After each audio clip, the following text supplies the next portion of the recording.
संत शिरोमणि आचार्य श्री 108 विद्यासागर जी महाराज एवं आचार्य श्री 108 समय सागर जी महाराज के परम प्रभावक शिष्य मुनि श्री 108 अरह सागर जी महाराज के मुखारविंद से मुखरित मंगल प्रवचन श्रवण कीजिए प्रतिदिन 7 बजे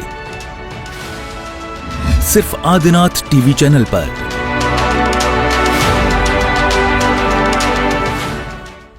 राजस्थान के किशनगढ़ का Tilak stone and arts private limited, जो अपनी चमक दमक के लिए प्रसिद्ध है, जहां पर मिलता है हर प्रकार का उच्च क्वालिटी का मार्बल एवं उससे बने उत्पाद, ऐसे ही तिलक ग्रुप परिवार को सौभाग्य मिला है परम पूज्य मुनि श्री अरह सागर जी महाराज के प्रवचन का पुण्यार्जक बनने का।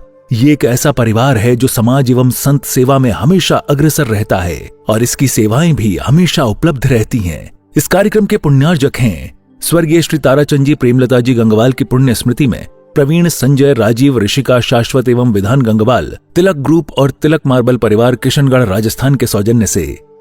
वेबसाइट www.tilakstonearts.com, संपर्क सूत्र 9319374633, ईमेल sales@tilakstonearts.com। इस कार्यक्रम के पुण्यार्जक हैं स्वर्गीय श्री ताराचंद जी प्रेमलता जी गंगवाल की पुण्य स्मृति में प्रवीण, संजय, राजीव, ऋषिका, शाश्वत एवं विधान गंगवाल तिलक ग्रुप और तिलक मार्बल परिवार किशनगढ़ राजस्थान के सौजन्य से। वेबसाइट www.tilakstonearts.com, संपर्क सूत्र 9319374633, ईमेल sales@tilakstonearts.com।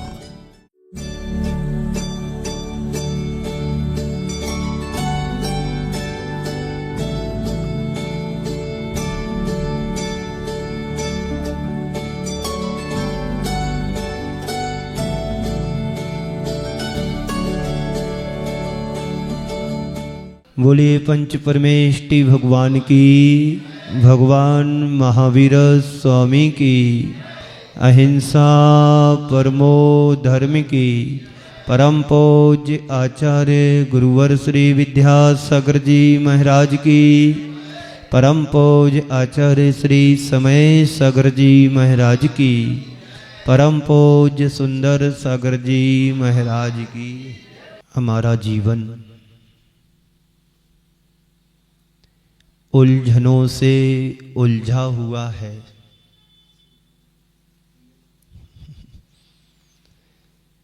व्यक्ति जितना जितना आगे बढ़ता है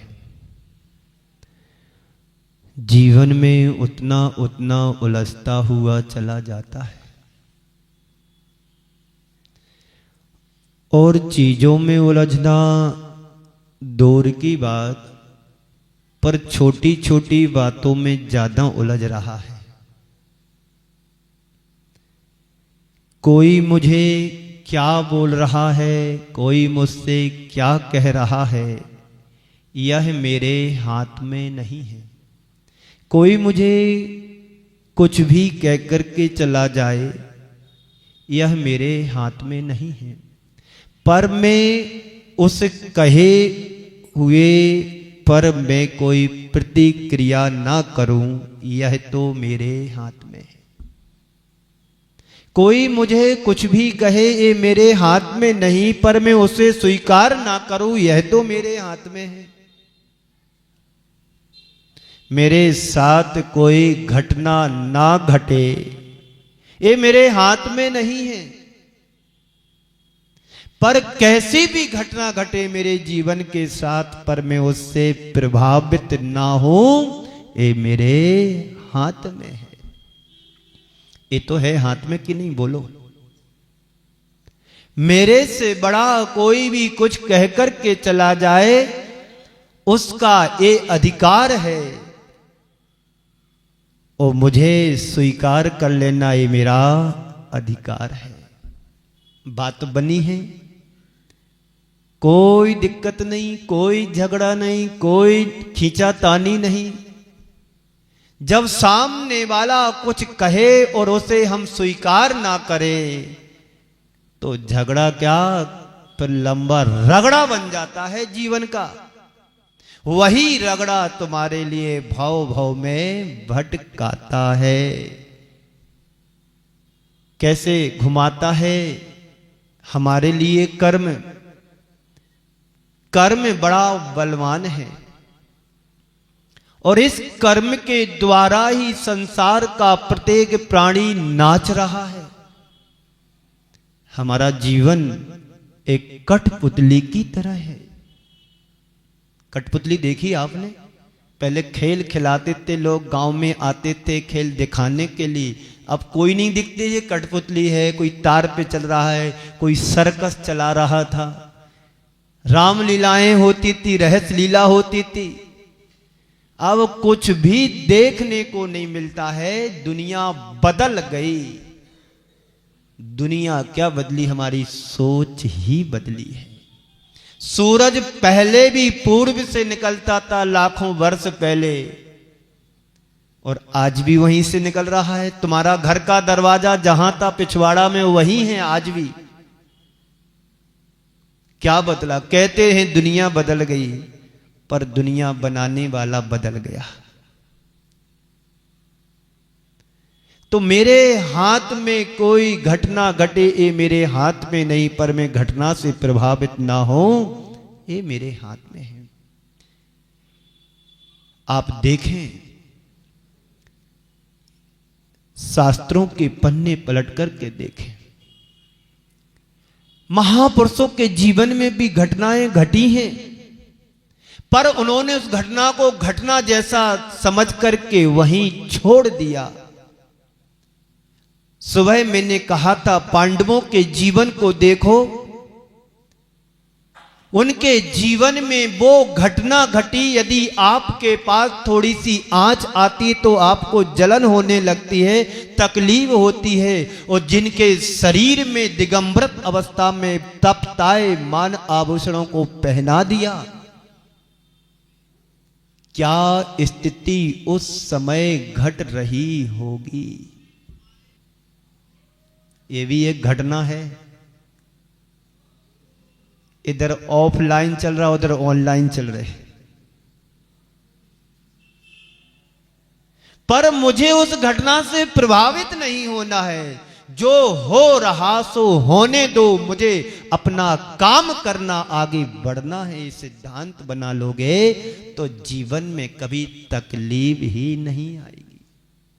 तकलीफ कब आती है? जब एक दूसरे की बातों को स्वीकार करके दिमाग में बोझ टांग लेते हो। एक शहर में गया, बहुत पुरानी बात है। व्यक्ति दुखी कैसे हो रहा है? दूसरों के दुख को देख करके व्यक्ति दुखी नहीं होता है, और अपने दुखों से दुखी नहीं होता है। मजे की बात तब है दूसरों के सुखों को देख करके व्यक्ति दुखी होता है। एक शहर में गया, दोनों परिवार शहर के संभ्रांत परिवारों में आते, अच्छे पदों पर रहने वाले, एक दूसरे को देख करके किसी समय किसी बात को लेकर के आपस में अनबन हो गई। बात थोड़ी सी थी, लेकिन बढ़ते बढ़ते वो बात गांठ बन गई। एक दूसरे को देखना भी पसंद नहीं करते। जीवन का सारा मजा किरकिरा हो गया। दोनों एक साथ उठने बैठने वालों में से, और दोनों एक दूसरे का मुख भी देखना पसंद नहीं कर रहे।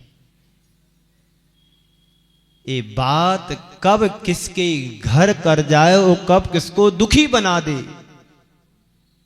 इसलिए जीवन में कभी किसी से अनबन हो जाए, वहीं निपटारा कर लेना, वहीं सल्टा देना, वहीं उसका सब रफा दफा कर देना।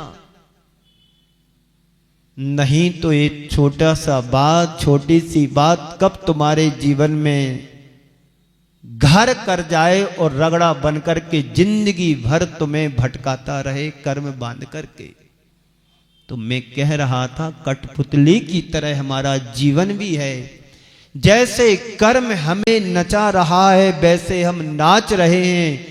कभी मनुष्य बना देता, कभी पुरुष बना देता, कभी स्त्री बना देता, कभी नरक की गलियों में घुमाता, कभी स्वर्ग की विभूतियों का दर्शन कराता। एक कर्म ही हमें 4 गति 84 लाख योनियों में भटकाता है। महापुरुषों के जीवन को भी नहीं छोड़ा इन कर्मों ने, उन्हें भी कर्म के सामने घुटना टेकने पड़ा। पारसनाथ भगवान को याद करो, तीर्थंकर पर्याय में भी कर्म नहीं छोड़ा, तो फिर हम और आप सब कर्मों से कैसे बच पाएंगे? नहीं बच सकते हैं। सीता के जीवन को देखो, अंजना के जीवन को देखो, राम के जीवन को देखो। इनके पास शक्ति आई कहां से? अपन को थोड़ा सा बुखार आता है, विचलित हो जाते हैं। इनके ऊपर बुखार नहीं, पहाड़ टूट पड़े, फिर भी विचलित नहीं हुए। ये शक्ति किसने दी, कहां से आई? शक्ति बाहर नहीं है, शक्ति हमारे अंदर है।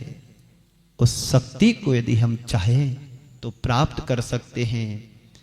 निर्दोष अंजना के जीवन को देखो, निर्दोष होने के बावजूद भी संकटपूर्ण जीवन जिया या जीना पड़ा। पति के घर के दरवाजे बंद हो गए, और इतना ही नहीं, वहां से निकलना हुआ तो पिता के दरवाजे भी बंद हो गए। क्या किया था अंजना ने? क्या किया था? रोई, किसी पुलिस चौकी में गई कि मेरे पति ने मेरे साथ ऐसा किया, मेरे पिता ने ऐसा कर दिया, मेरे भाई ने ऐसा कर दिया, मेरी बहन ने ऐसा कर दिया, मेरी मां ने साथ नहीं दिया। गई क्या वो अंजना किसी पुलिस चौकी में, किसी कोर्ट कचहरी में? और आज की अंजना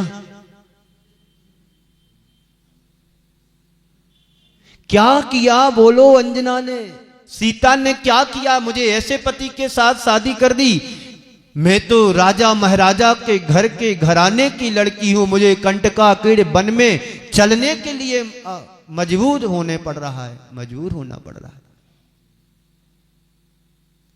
ना सीता कहीं गई, ना अंजना कहीं गई, ना द्रौपदी कहीं गई, कुछ नहीं, बस अपने कर्म को उसने कोसा और कर्म को साक्षी मान करके जीवन को आगे बढ़ाया। कोई किसी इसमें मेरा दोषी नहीं है, मेरा एकमात्र कर्म ऐसा है जिस कर्म का फल तो मुझे भोगना ही होगा। यदि जेल की सजा मिली है तो 20 वर्ष तो सजा भोगना ही भोगना है।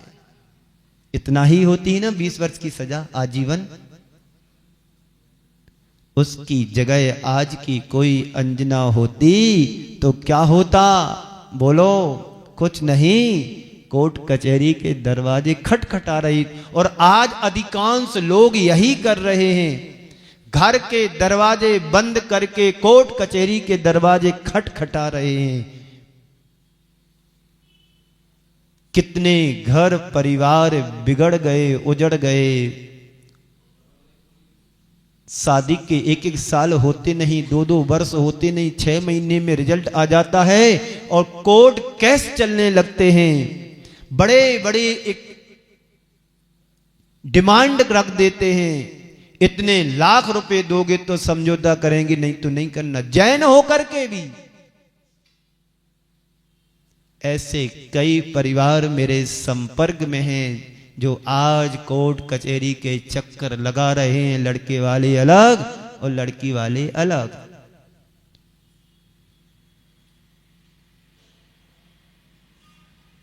ये सब चल रहा है, लेकिन अंजना ने यही सोचा, ये मेरे कर्म का उदय है, उदय आया है। चाहे कितने भी घने बादल क्यों ही ना हो, सूरज के ताप और प्रताप को पूर्ण रूप से मंद नहीं कर सकते। आपने देखा होगा जब चंद्र ग्रहण लगता है, सूर्य ग्रहण लगता है, तो बादल छा जाते हैं पर उसका ताप और प्रताप मंद हो जाता है पर नष्ट नहीं होता है। अभी बादल हैं, हवा का रुख बदलेगा, बादल साफ होंगे, छटेंगे, सूर्य फिर अपने पूर्ण प्रताप और ताप के साथ प्रकट हो जाएगा। बस यही सोचा, कर्म का उदय आया है तो कर्म के उदय मुझे दुखी नहीं होना है, इसे स्वीकार भाव से स्वीकार करके प्रसन्नता के साथ जीवन का एंजॉय करना है। फिर कहां गई वो अंजना? सरावगी मोहल्ला में, प्रतापनगर में, चित्रकूट नगर में, कौन से स्टेशन से कहां गई? बस वन की ओर विहार कर गई। अब मेरा कर्म और मैं और तीसरा मेरे बीच में कोई नहीं आएगा। वन में इसलिए गई उसे बनना था, राम वन को इसलिए गया उसे राम बनना था। राम वन में नहीं जाते तो राम भी राम नहीं बन पाते। इसलिए जो होता अच्छे के लिए होता। लोग इतनी ही सोच समझ रख लें कि जो हो रहा अच्छे के लिए हो रहा और जो होगा अच्छा ही होगा। आत्मा का तेज कभी मंद नहीं होता। बाहर के संयोग रूपी बादल आ सकते हैं, बाहर के संबंध बदल सकते हैं। इस भेद विज्ञान को समझने की कोशिश करो, फिर कभी हमारा चित्त विचलित नहीं होगा। तुम्हारी जिंदगी की गाड़ी का रिमोट किसके पास में है? ड्राइवर के पास? क्यों मोनू, आपकी गाड़ी कौन चलाता है? ड्राइवर चलाता है। पर जीवन रूपी गाड़ी कौन चला रहा है, इस पर सोचो, विचार करो। बाहर की गाड़ी कोई और चला सकता है, लेकिन जीवन रूपी गाड़ी तो हमें स्वयं ही चलाना होगा। अपना रिमोट कंट्रोल अपने हाथ में रखो। कोई तुम्हें खुश नहीं कर सकता और कोई ना तुम्हें दुखी बना सकता। दुखी और सुखी तुम्हें कोई बना सकता है जब तुम्हारी जिंदगी की बागडोर किसी और के हाथ में हो तब। तो अपने ब्रह्म बोध को जगाओ, अंदर के भ्रम को दूर करो, आत्मबोध जगाओ कि तो जीवन का बड़ा मजा है। तीर्थंकर भगवंतों ने अपने अंदर का आत्म ब्रह्म जगाया और वो अपने जीवन को सही तरीके से जी पाए। सीता ने भी सोचा जहां मेरा पति स्वामी रहेगा वहीं मुझे रहने में ही हमारी जीवन की सही दिशा और दशा है। अंजना ने भी यही सोचा, यदि मुझे कर्मोदय के कारण ये वनवास भी मिल रहा है तो वनवास में भी मुझे आनंद है। भरत घर में बैरागी है ना। राम को मनाने के लिए भरत गए, नहीं भैया तुम चलो, तुम्हारे बिना सब सूना सूना लग रहा है, तुम्हारे बिना राजपाट कोई दूसरा संभाल नहीं सकता है। तो राम कहते नहीं, मुझे पिता की आज्ञा का पालन करना है। किसकी आज्ञा का? पिता। वरदान किसने मांगे थे? के कई ने वरदान है, पर आज्ञा किसने दी? पिता की आज्ञा का मुझे अक्षर सा पालन करना। आज है कोई ऐसा राम जो पिता की बात को सम्मान देता हो? पिता की बात को सिरोधार्य करके जीवन की गाड़ी को आगे बढ़ा रहा हो, ऐसे राम मिलना बड़े दुर्लभ हैं। राम के नाम के लोग तो मिल जाएंगे, पर राम के चरित्र को धारण करने वाला संसार में कोई विरला ही हो सकता है। हर कोई श्रवण कुमार नहीं बन सकता है। तो अपने ब्रह्मबोध को हटाइए और भाव बोध को जगाइए और अपने भेद विज्ञान को समझने की कोशिश करो। जिसके अंदर भेद विज्ञान होता है वही अपनी आत्मा में डुबकी लगा सकता है। स्वरूप को जानो, अज्ञान खत्म हो जाएगा। जिस दिन तुम्हारे हृदय के स्वरूप की तुम्हें पहचान हो जाएगी, तुम्हारा अज्ञान समाप्त हो जाएगा। अपने भीतर के आत्मज्ञान को पहचानो। भेद विज्ञान, भेद बोध हमें अपनी आत्म स्वरूप का बोध कराता है। बंधुओं, हम सब दुखी क्यों हैं आज? क्योंकि हमें भेद विज्ञान नहीं है। भेद तो बहुत डालते हैं, कहां क्या चल रहा है, कहां क्या हो रहा है, ये भेद तो खूब डालते हैं, पर अपने अंदर के भ्रम को दूर नहीं कर पा रहे हैं। पर संत कहते हैं इसे समझने की कोशिश करो तो सुख तुम्हारा बाहर की चीजों से नहीं, पर सुख हमारी मानसिकता पर निर्भर करता है। चाहे जैसी परिस्थिति क्यों ना बने, परिस्थिति का रोना नहीं रोना चाहिए। अपनी मना स्थिति को बदलने का प्रयास करना चाहिए। आपके सिर में दर्द हो रहा है, उस समय ये सोचो कि मेरे सिर में दर्द नहीं हो रहा है, तो आपको ऐसा लगेगा कि वास्तव में नहीं हो रहा है। एक सुर विज्ञान होता है। यदि तुम्हारा बायां सुर चल रहा है और दर्द हो रहा है, तो उस बायां सुर बदल करके दायां सुर चला लो, दर्द में कमी आ जाती है। कोई सा भी सुर चल रहा हो उस समय, यदि तुम्हारे शरीर में कहीं कष्ट है, पीड़ा है, सुर बदल लो तो दर्द में कहते कमी आ जाती है। सुर बदले ना बदले, लेकिन मन के सुर को जरूर बदल लोगे तो पीड़ा कम हो जाएगी। बात समझ में आ रही ना? तो अध्यात्म में वो ताकत है जो हर परिस्थिति में मुस्कुराने की ताकत हमें देता है। अध्यात्म को समझो और कर्म सिद्धांत को समझने का प्रयास करो।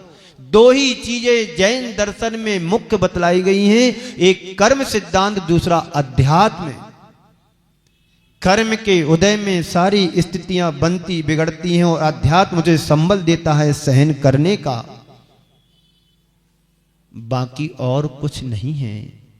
वो भावधारा यदि हमने अपने जीवन में घटित कर ली, जगा ली, तो हमारा जीवन धन्य हो जाएगा। हम ऐसी भावधारा को अपने अंतरंग में बनाएं और हम अपने जीवन को आगे बढ़ाने का सत प्रयत्न करें। वो निश्चितता रूप से, निश्चय रूप से हमारे लिए एक उपलब्धि घटित होगी। बंधुओं, हमारे जीवन में जो हमने पाया है, उस पाने वाले की पहचान की आपने कभी? किसके द्वारा हमें मिल रहा है, कौन दिला रहा है? कल नहीं परसों मैंने कहा था, आइंस्टीन से किसी ने पूछा, आपने अपने जीवन में इतनी सारी खोजों को किया, क्या आपकी कोई खोज अधूरी रह गई? आइंस्टीन ने कहा कि हां, मेरी एक खोज जरूर अधूरी रह गई। एक खोज मेरी जरूर अधूरी रह गई। आगंतुक व्यक्ति ने पूछा, महोदय जी बताइएगा वो तुम्हारी कौन सी खोज थी जिसे तुम अभी तक खोज नहीं पाए? तो आइंस्टीन वैज्ञानिक कहता है, मेरे द्वारा आज तक जो खोज कराता रहा उसकी खोजने की मेरी अधूरी रह गई कि मेरे जीवन से अभी तक कौन खोज कराता रहा। कितना गहरा उत्तर उन्होंने दिया। ये उत्तर वही दे सकता जिसे भेद विज्ञान हो जाता, जिसे आत्मा का ज्ञान हो जाता है, जिसे 100 ऊपर का ज्ञान हो जाता है। आप भी पढ़ने गए स्कूल में, आपने भी बड़ी बड़ी क्लासों को पार किया, कोई सीए बना, कोई डॉक्टर बना, कोई इंजीनियर बना, कोई कुछ बना। बिना ज्ञान के कुछ प्राप्त नहीं कर सकते हैं, पर ये समझ उसी के अंदर विकसित हो सकती है जिसे आत्मा का भेद विज्ञान हो जाता है। फिर अगला उत्तर उसने दिया, इस खोज को यदि मुझे पूरा करना है पुनः भारत में जन्म लेना होगा और भी जैन कुल में जन्म लेना होगा, उसके बिना संभव नहीं है। इसी बात को आचार्य कुंद देव कहते हैं, कभी आपने सोचा कि मैं कौन हूं? सुबह मैंने कहा था अपने आप से प्रश्न करो कि मैं कौन हूं। कभी सोचा आप लोगों को समय मिला कि मैं कौन हूं? नाम तो कोई भी बता देगा कि मेरा ये नाम है, मेरा ये नाम है, मेरा वो नाम है। ये नाम नहीं, अनाम तुम हो और उसी से मेरी पहचान है। सबसे निराला हूं, अखंड हूं, पृथक हूं, सबसे अलग दिखने वाला हूं। इसी बात को आचार्य कुंद देव कहते हैं, अहमिक्को खलु शुद्धो, अहमिक्को खलु शुद्धो दंतर नाण मयोर सदारो वे नवि अति मज्ज किंच भी अन्नम परमाणु मित्तम पी। मैं शुद्ध एक दर्शन ज्ञानमयी आत्मा हूं। इतना कभी सोचा मैं दर्शन वाला भी हूं, ज्ञान वाला भी हूं, शुद्ध हूं, निराला हूं, अखंड हूं, मेरा पर से कुछ नाता नहीं हूं।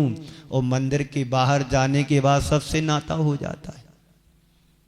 मंदिर में तो ऐसा लगता है कि मैं और भगवान एक ही हो गया हूं, और मंदिर के दरवाजे से बाहर उतरते ही सब मेरे हैं, मैं उनका हूं।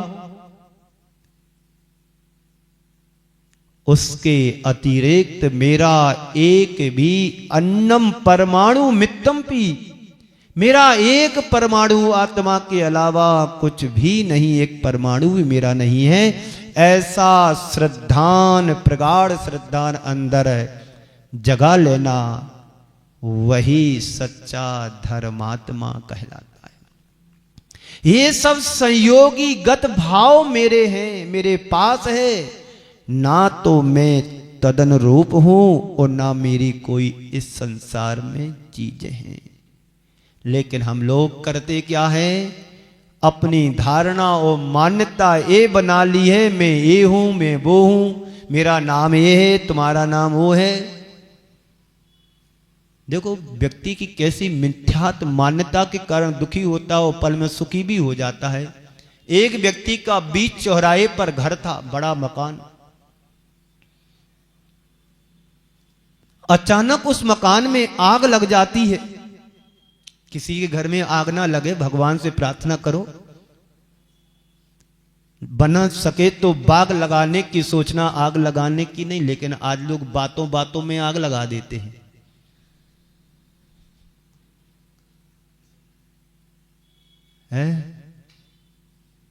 तो उस आग से बचो।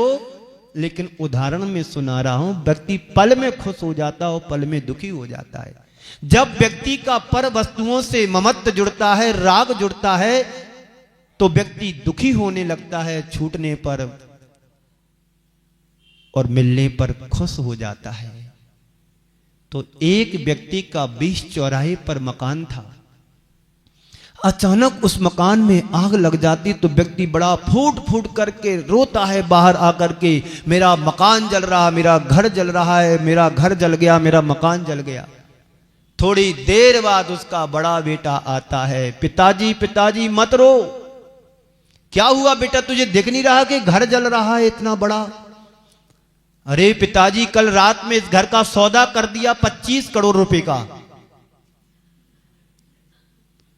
पिताजी शांत हो जाता है, हंसने लगता है, चलो अपना नहीं है पराया है, अपना नहीं है पराया है। थोड़ी देर बाद दूसरा बेटा दौड़ करके आता, पिताजी अनर्थ हो गया, पिताजी अनर्थ हो गया। क्या हुआ बेटा? अरे अभी अभी उसका फोन आया, सौदा कैंसल।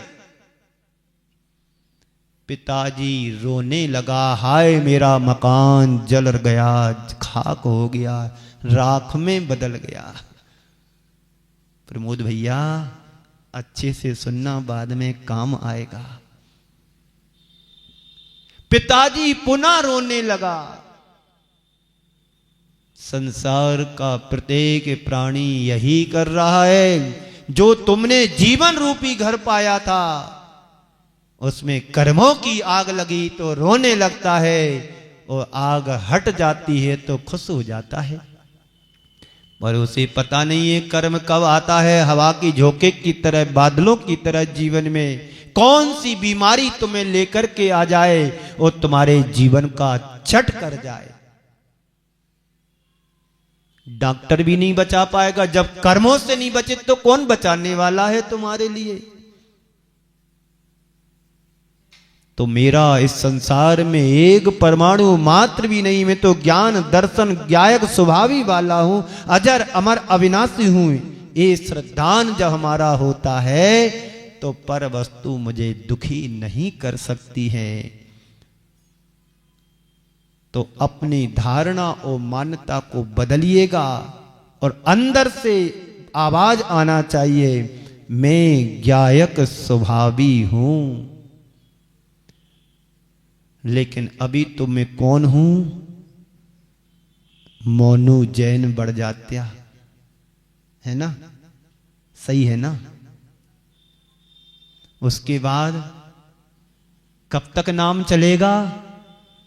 जब तक चाचा रहेंगे तो नाम लेते रहेंगे, फिर चाचा गए तो काम खत्म। सारी जिंदगी व्यक्ति इसी नाम के काम के चक्कर में गमा देता, समाप्त कर देता है। हमने अपनी काल्पनिक छवि को ही सब कुछ मान करके रखा है। उसी के कारण सब प्रकार के भय व्यक्ति के जीवन में उत्पन्न हो जाते हैं। उसी कारण से व्यक्ति चिंता ग्रसित हो जाता है और सब प्रकार की आकुलताएं जीवन में आ जाती हैं और सब प्रकार के दुख केवल और सिर्फ केवल उसी दुख के कारण संसार में दुखी होता रहता है। यदि सोच पलट जाए हमारी तो तुम्हें कोई फिर दुखी नहीं कर सकता है। तो जीवन का काया पलट ही हो जाए। एक संयोग मात्र है जो कुछ हमने पाया है, पुण्य के उदय से पाया है। इसलिए छह ढाला में क्या कहा गया? पुण्य पाप फल माही हरक बिलखो। क्यों बाबूजी? पुण्य और पाप है, दोनों चीजें बेड़ी हैं हमारे लिए। पुण्य भी बेड़ी है और पाप भी बेड़ी है। जो इसे बेड़ी समझ लेता उससे उसका बेड़ा पार हो जाता है, और जो बेड़ी में ही अच्छा लग रहा है तो वो संसार में भटकता रहता है। एक लोहे की बेड़ी, एक सोने की बेड़ी। बेड़ी तो बेड़ी है, जिसका पुण्य ज्यादा हो वो सोने की बेड़ी को पहनता है, और जिसका पुण्य कम होता है उसे लोहे की बेड़ी मिलती है। एक खुली जेल में जाता है, वो बड़े नेता होते, बड़े घराने के लोग होते, पैसे देकर के खुली जेल में जा रहा, जा तो रहे जेल ही में। और जो गरीब होते हैं, लावारिस होते हैं, उन्हें बंद जेल में रख देते हैं। जेल तो दोनों हैं। ऐसे ही तन कारागृह में यह जीव आत्मा कर्म रूपी बेड़ियों से जकड़ा हुआ है। इससे सुलझने के लिए, इससे निकलने के लिए परमात्मा का दरबार खुला है। मानतुंग आचार्य महाराज ने भगवान आदिनाथ की स्तुति की और स्तुति करते करते इतने डूब गए भगवान की भक्ति में कि बाहर के ताले खुले ना खुले हो मुझे नहीं पता, पर उनकी भक्ति में इतनी शक्ति थी कि कर्मों के बंधन तो ढीले पड़ ही गए।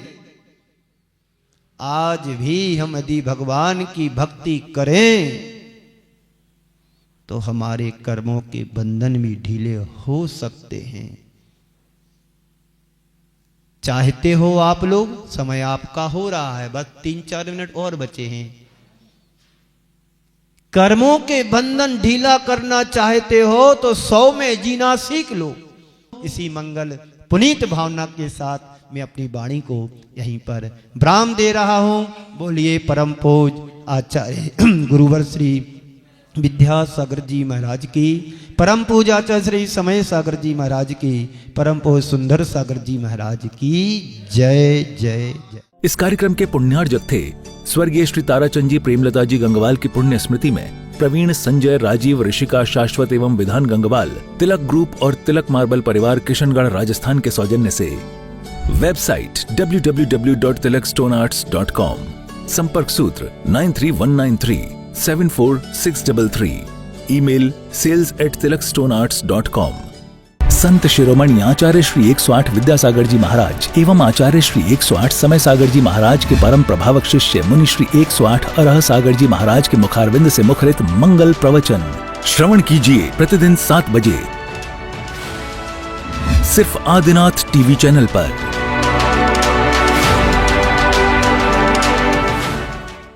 राजस्थान के किशनगढ़ का Tilak stone and arts private limited, जो अपनी चमक दमक के लिए प्रसिद्ध है, जहां पर मिलता है हर प्रकार का उच्च क्वालिटी का मार्बल एवं उससे बने उत्पाद, ऐसे ही तिलक ग्रुप परिवार को सौभाग्य मिला है परम पूज्य मुनि श्री अरह सागर जी महाराज के प्रवचन का पुण्यार्जक बनने का।